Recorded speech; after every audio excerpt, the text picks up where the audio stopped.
In the heart of Naples, among silent alleys and crowded squares, stands a palace that holds one of the city's most tragic and mysterious stories. Palazzo Sansevero, a place where love, jealousy, and death intertwine in a drama that marked the history of Renaissance Naples. This is the story of Maria d'Avalos and Fabrizio Carafa, and Prince Carlo Gesualdo, the composer who turned his music into blood. Maria d'Avalos, daughter of Carlo d'Avalos, Prince of Montesarchio, and Sveva Gesualdo, Princess of Venosa, was one of the most beautiful and desired women in Naples. In 1586, at the age of 24, she married Carlo Gesualdo, Prince of Venosa and renowned composer. The couple, bound by blood ties, seemed destined for a life of happiness, but the reality was quite different. Maria, enterprising and passionate, soon found herself trapped in a marriage devoid of affection and understanding. During a court ball, Maria met Fabrizio Carafa, Duke of Andria and Count of Ruvo, known for his extraordinary beauty and charm. The two fell deeply in love, embarking on a clandestine affair that lasted 2 years. Their meetings were secret, often in Maria's bedroom, where the betrayal unfolded under Carlo Gesualdo's unsuspecting eyes. The relationship between Maria and Fabrizio did not remain hidden for long. In 1590, Carlo Gesualdo discovered the affair through a tip-off. Furious, he set a trap to catch the couple in the act. On the night of October 16th, with the help of some servants, he burst into Maria and Fabrizio's bedroom. The scene was one of brutal murder. The bodies of the two lovers were found lifeless, victims of stabbings and mutilations. According to contemporary testimonies, Carlo returned to the room to ensure they were truly dead, an act that underscores his murderous rage. Despite the brutality of the murder, Carlo Gesualdo was not punished. According to the laws of the time, a husband had the right to avenge his family's honor, even with death. However, the Carafa family protested vehemently, accusing Gesualdo of acting with cruelty and dishonor. The Viceroy of Naples intervened, but political and social pressures allowed Gesualdo to remain unpunished. Since that tragic night, it is said that Maria d'Avalos's spirit has never found peace. Her ghost, dressed in white with a sorrowful face, has been spotted near Palazzo Sansevero, where the murder took place. Passers-by report hearing cries and moans emanating from the square, and some claim to have seen a spectral figure wandering among the shadows. The legend suggests that Maria still seeks her lost love, condemned to wander for eternity.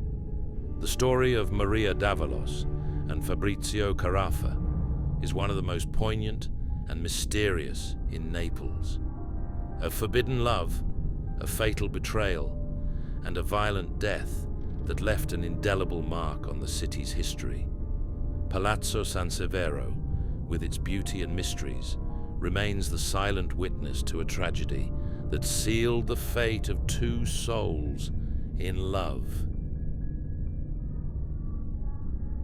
Imagine walking through the streets of Naples, among narrow alleys and silent squares.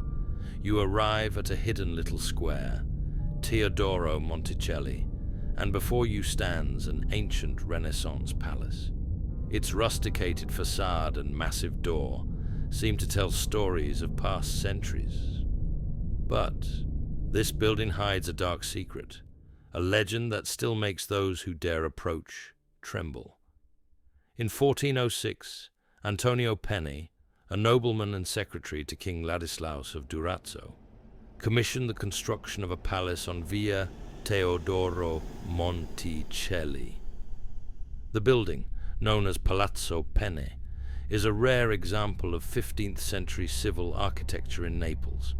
Its facade is decorated with rusticated blocks, alternating with the coats of arms of the Penne family and the Angevin court, while the portal features a lowered arch typical of the Durazesco period. Inside, a courtyard with a 5-arched portico and a garden enrich the structure. According to legend, Antonio Penne fell deeply in love with a young woman from Naples. To win her over, he promised to build a palace in a single night. The woman, incredulous, accepted the challenge, certain it was impossible. But Antonio, determined, turned to Beelzebub, the prince of demons, asking for help to accomplish the task.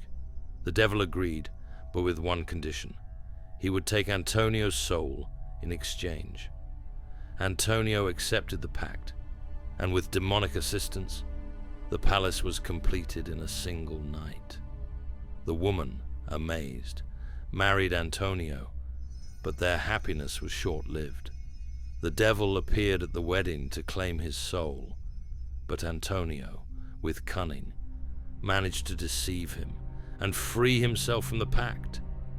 However, his soul remained marked, and it is said that his spirit still haunts the palace.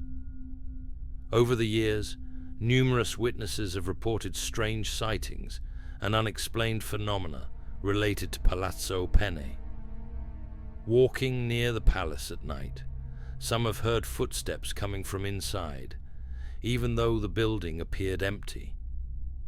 Others have seen shadows moving behind closed windows, and some have even claimed to have heard whispers and moans emanating from the walls.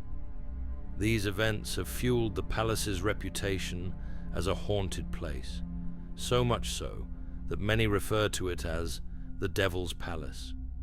Over the years, Palazzo Penne has undergone various restorations. However, during the work, cracks in the walls and water infiltrations have emerged, signs of the passage of time and perhaps darker forces. Some historians and mystery enthusiasts suggest that the palace, built with the devil's help, carries a curse that manifests every time an attempt is made to alter it. Nevertheless, the palace remains a symbol of Naples' history and legends, attracting curious visitors and mystery enthusiasts. Today, Palazzo Penne still stands, silent and imposing, in the heart of Naples. Its walls tell stories of love, deceit, and mystery. Anyone who dares approach, especially at night, can hear the echoes of past events, as if the souls of the protagonists refuse to be forgotten. The legend of the Devil of Palazzo Penne continues to live on, fueled by the voices and experiences of those who have dared to challenge the mystery.